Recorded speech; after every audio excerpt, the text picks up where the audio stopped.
24, charging with the crime of murder in the first degree and other related charges. How do you plead to this indictment, sir? Guilty or not guilty? Not guilty. People? Your Honor, we have a copy of the indictment, notice of immigration consequences, as well as rap sheet. I believe the court has it. We give the court an extra copy and one to counsel. Does the court wish that we be heard with respect to bail? Well, what is the situation with the federal authorities? They have a security order on these people.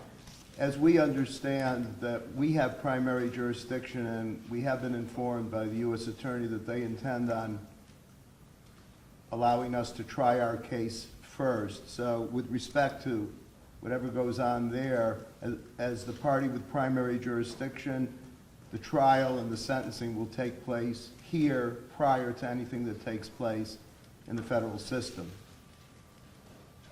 So what you just said, the answer is it's fine if we take custody today.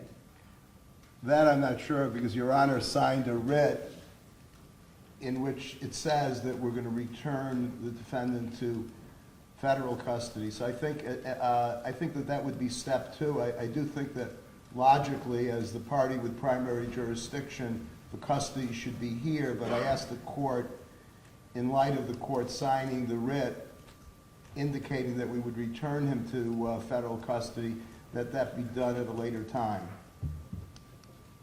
Well, I've been through this before, and if you do that, they will rid him right out of here. So I don't think I'm going to do that. But if you work it out with them, that we will take custody rather than us bringing them back for any proceedings, that'll be great. We will make every effort to accomplish that, Your Honor. But there should be some kind of detainment, and we know that. Yes. If their security order changes, there should be some mechanism that he's brought here. Absolutely. And then you can make it better. All right, is there anything further? Yes, Your Honor. We'd like to make a record, if that's okay with Your Honor. First, we'd request immediate expedited discovery in this case. The people have had this case for about almost 3 weeks, and that's more than enough time to gather as much information as they can give to us, especially now that we have two proceedings that we have to answer to, one of them being death eligible. So we are requesting that we get immediate discovery of the New York City Police Department and FBI and federal and state documents. And the second thing I want to make a record of, Your Honor, is I'm very concerned about my client's right to a fair trial in this case. He's being prejudiced by some statements that are being made by government officials. Like every other defendant, he is entitled to a presumption of innocence. But unfortunately, the way this has been handled so far, his rights are being violated. And as you know, Your Honor, there's a wealth of case law guaranteeing his right to a fair trial. But none of the safeguards have been put in place yet here. In fact, it's just the opposite of what's been happening. He's a young man, and he is being treated like a human ping pong ball between two warring jurisdictions here. These federal and state prosecutors are coordinating with one another, but at the expense of him. They have conflicting theories in their indictments, and they are literally treating him like he is like some sort of political fodder, like some sort of spectacle. He was on display for everyone to see in the biggest staged perp walk I've ever seen in my career. It was absolutely unnecessary. He's been cooperative with law enforcement. He had been in custody for over a week. He waived extradition. He was cooperative at all accounts. There was no reason for the NYPD and everybody to have these big assault rifles that, frankly, I had no idea it was in their arsenal. And to have all of these, the press there, the media there, it was like perfectly choreographed. And what was the New York City mayor doing at this press conference, Your Honor? That just made it utterly political. And as Your Honor knows, under Lauro v. Charles, the Court of Appeals for the Second Circuit has held it to be clearly established that these staged perp walks to the media unrelated to a legitimate law enforcement objective is unconstitutional, and I submit there was zero law enforcement objective to do that sort of perp walk. There's absolutely no need for that whatsoever.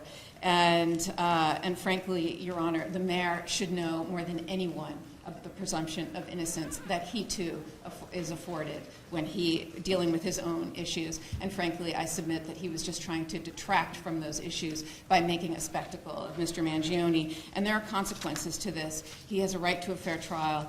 And I just want to put on the record statements that the mayor made publicly about my client. Nothing saying alleged, for example, and he said, I wanted to send a strong message with the police commissioner that we're leading from the front. I'm not going to just allow him to come into our city. I wanted to look him in the eye and state, you carried out this terrorist act in my city, the city of New York that I love. And he wanted to show symbolism.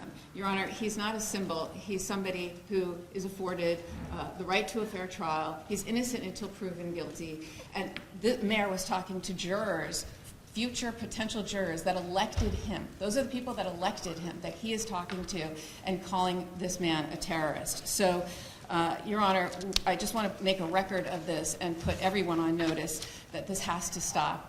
And my client is entitled to a fair trial and the presumption of innocence. And we're going to fight these charges, whether it's in the state or federal, to the fullest extent. Thank you, Your Honor. All right, well, as you know, I have very little control as to what happens outside of this court. But I can guarantee you, as I guarantee every defendant that comes through these doors, that the defendant will receive a fair trial. And we will carefully select a jury if that time comes or when that time comes. But yes, you should expedite discovery. Your Honor, the discovery in this case is voluminous, to say the least. I have never seen a case with such volume of evidence, aside from the issue of the quality of the evidence. And I suggest to counsel, because we have a discovery portal, but given how much evidence there is against this defendant, it would be smarter if counsel could provide us with a 2 terabyte external drive rather than rely on the crashing of the portal. With respect to statement and identification notice, we will be giving that notice within the next 15 days. We're preparing an ADF. We'll do our best to expedite discovery, but I'll say that with redactions and with the volume of it, we're hoping to do it as best we can under, this is not a usual case in terms of the thousands of hours of video tracking and the like, and the fact that we're not only responsible for discovery in this county, but in Altoona, where the arrest was made and where several officers were involved. And we're in touch with those people, and we're going to get everything counsel's entitled to. As to other issues, I think a 30-day adjournment to see where we're at, and to, of course, counsel's aware of the various notices. We have notices as well. I take it that counsel will abide by the statutory limitations on their notices with respect to any notices they believe to be appropriate. As to counsel's record on the mayor, basically repeating what the mayor said, I don't know how that advances the ball. We will comply with our ethical obligations with respect to trying this defendant's guilt in this courtroom and this courtroom alone. Thank you. All right, so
Good.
Ready to go.